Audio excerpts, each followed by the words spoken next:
Rais mteule wa Jamhuri ya Muungano wa Tanzania sasa anaelekea katika meza ya kiapo.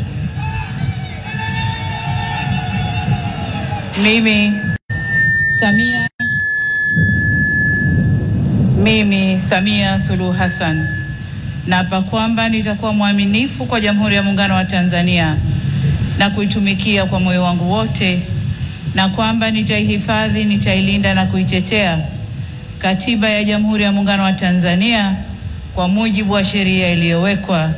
Ewe Mwenyezi Mungu nisaidie.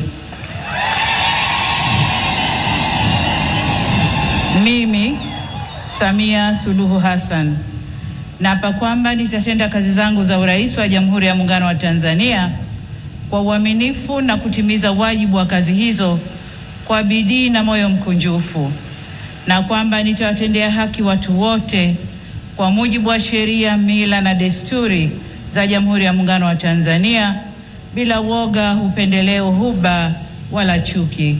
Ewe Mwenyezi Mungu nisaidie.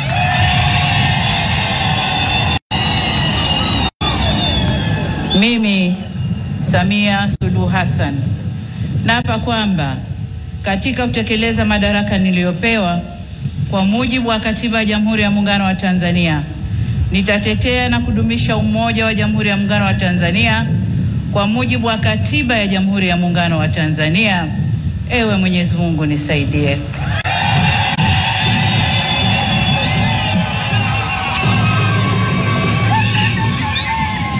Mheshimiwa wageni waalikwa, ndugu wananchi, mabibi na mabwana, tayari Mheshimiwa Rais wa Jamhuri ya Muungano wa Tanzania na Amiri Jeshi Mkuu ameshakula kiapo na sasa anasaini hati ya kiapo chake.